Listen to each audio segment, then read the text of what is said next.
Sherman Oaks home, no rock star castle yet.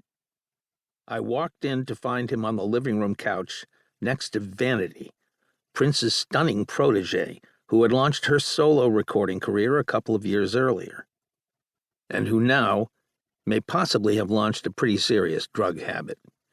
She was also charming, well-spoken, and serene. Truly arresting, this girl. They were sitting close together, with Cheshire Cat smiles that I figured may have been prompted by whatever drugs they were doing.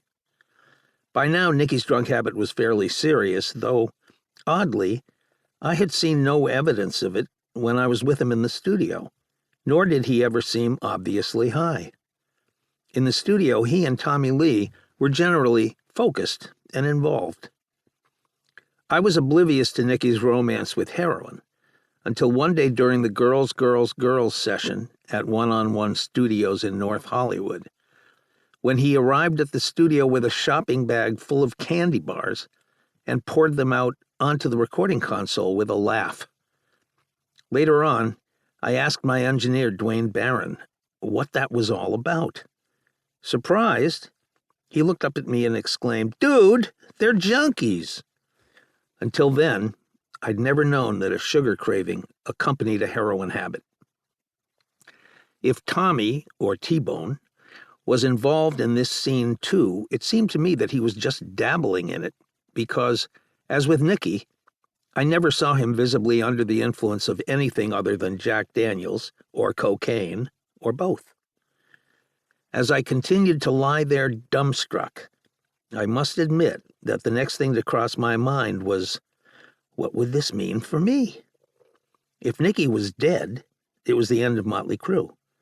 There would be no more touring, no more rowdy recording sessions, no more decadent record release parties, and after the label rushed out the predictable greatest all-time hits memorial album, there would certainly be no more Mötley Crüe records without Nicky Sixx.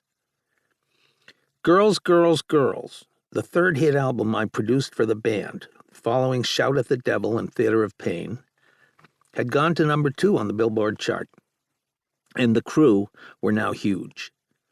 They'd become the biggest act I'd ever produced, and I was planning on doing the next album and having it go to number 1. The Girls LP might have been edged out of the number 1 spot by Whitney Houston's Whitney, but Mötley had the momentum, the popularity, and the management and label teams to go all the way to the top.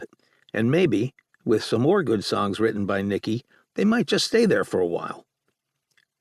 Damn it, what made this band so incredibly self-destructive? Right after we entered the studio to record Shout at the Devil, Nicky slammed his sports car into a utility pole, and he had to play his bass parts with his arm in a sling. He had reportedly been kicked out of high school and busted for selling drugs, and would be arrested in Japan for throwing a bottle on a train that hit a hapless Japanese gentleman in the head.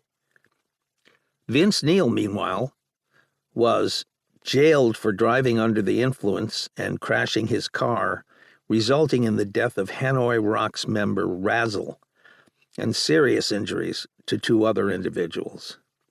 And even the well-behaved Mick Mars had been arrested in a Denver hotel in a case of mistaken identity. Yet, even as their bad behavior seemed to worsen daily, we had still managed to crank out 3 huge albums over the last 4 years. Now, here I was after decades of dreaming about being a top-drawer record producer, all primed, ready, and eager to hit my stride. What could I possibly do to keep this train rolling? It had been a long slog to get to this point, from an obedient, conventional childhood in a Boston suburb. A lot of work, a lot of luck, and a lot of good timing, and now Nicky had overdosed and killed himself. Incredibly, I got a phone call later that same day from the band's accountant, who told me that not only was Nicky alive, but he had checked himself out of the hospital and returned home. I called him to see how he was doing, and he suggested that we go out for sushi at a restaurant in the San Fernando Valley. Talk